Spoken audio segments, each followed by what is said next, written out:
Dear Chairman, I would like to thank the organizing committee for the honorary invitation. The treatment of aneurysmatic disease of thoracoabdominal or pararenal abdominal aorta is a great challenge for every vascular surgeon. Open surgery repair is a highly compromised and bloody operation with huge oxidative stress for the patient.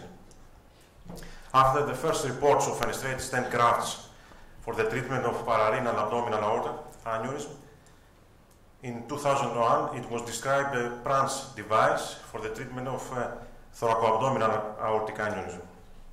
These grafts use an extension of proximal sealing zone at the level of thoracic aorta, maintaining the flow in visceral vessels through lateral branches or fenestrations with bridging cover stents. The most used endograft is based on the Cook Zenith system with self-expanding stainless steel Cook stents and polyester. Disadvantages: the anatomical suitability of each patient, the application to Schedule case until recently, necessary access from the axillary or brachial artery, and of course the cost. Contraindications: the aortic angulation, narrow, diseased or angulated visceral or iliac arteries. For the proper planning, we need CTA with thin slices, 3D reconstruction in a vascular workstation, measurement in all sections, and central line lumen. Advantages of branches are the possibility of better sealing and connection with the cover stents, and the need for less accurate positioning of the branch with respect to the target visceral vessel. Disadvantages: the need for access by the brachial or axillary artery, and the rigidity of the most available cover stents. On the other hand, fenestrations require less lumen space, must be catheterized from below, require more accurate planning with regard to orientation. In addition, repositioning a fenestrated graft to catheterize the target vessels can be tedious in angulated aorta and iliac arteries.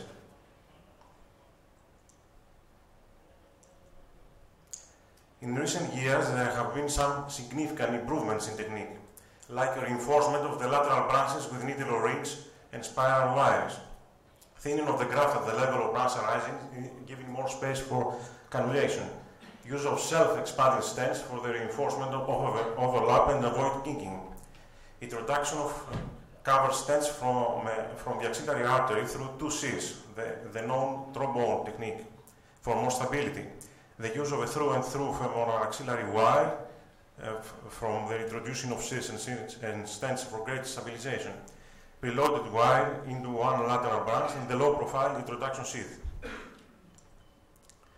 This is how the lateral branch of the renal artery is catheterized from above, and the placement of the bridging covered balloon expandable stent graft. This is our early experience from our department with me and Dr. Gilalis. We had only from 28 visceral vessels, only one accessory renal artery in a post-dissection type 1 thoracoabdominal aneurysm. We had 2 endovascular interventions, one for a type 3 and one for a type 2 endoleak.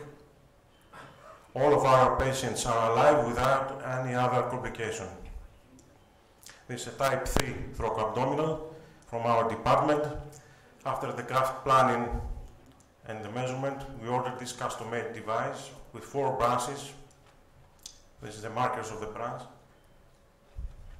the preloaded wire and catheter, intraoperative image with a left renal artery stenosis, both renal arteries stenting, celiac artery is catheterized, stenting. We see the 2 sheets for more stability.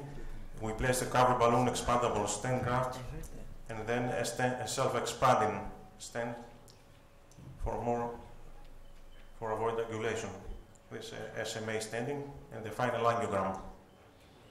This is the first CTA in follow-up. This is another case from our department.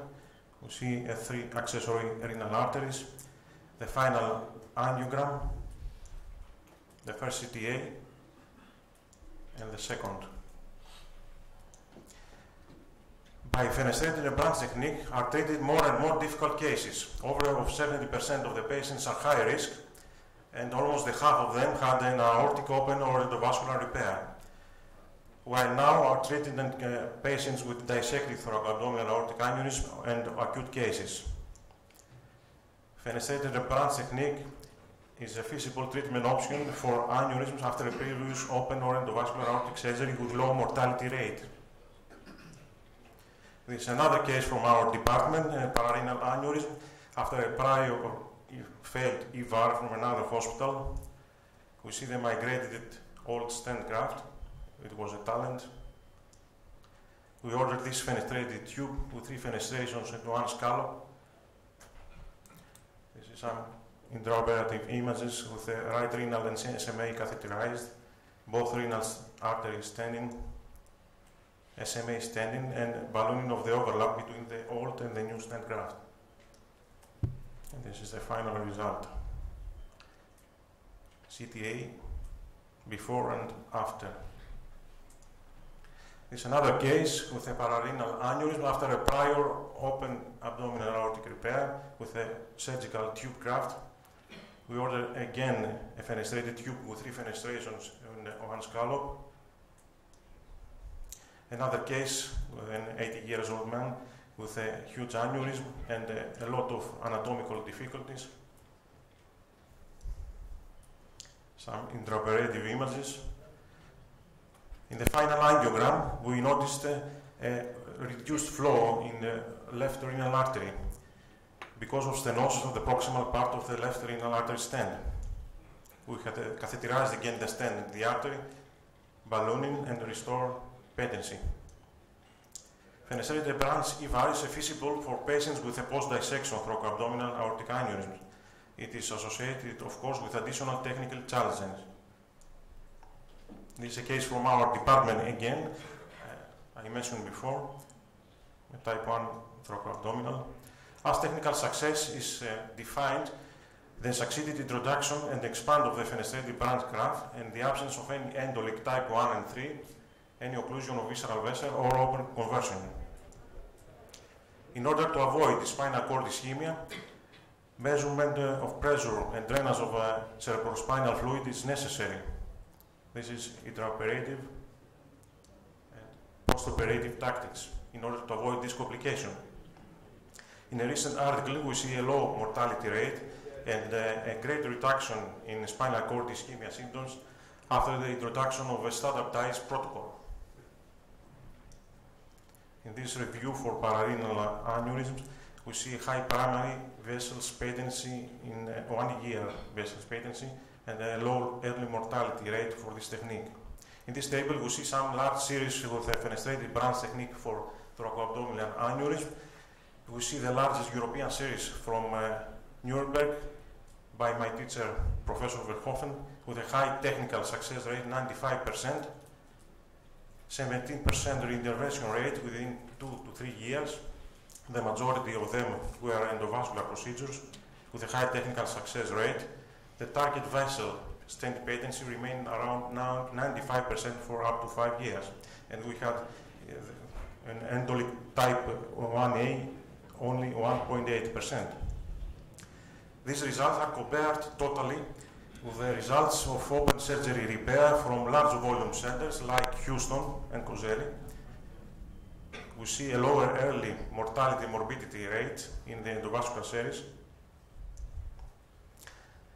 In this report, we see the durability of branches in branch and fenestrated endografts. We see a high freedom from branch intervention during the follow-up from Cleveland Clinic.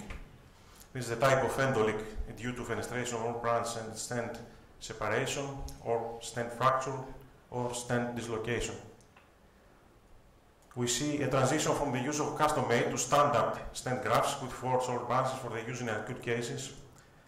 The off-the-shelf T-branch graft, as we heard previous, and off-the-shelf P fenestrated endovascular graft for juxtarenal in acute cases. The comparison is difficult between the open repair or endovascular repair. Most of the studies of endovascular repair include a large proportion of high-risk patients. There is a lack of randomized studies.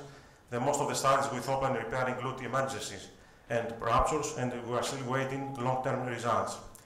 Fenestrate, the branch technique, is a valuable alternative for patients unfit for open surgery.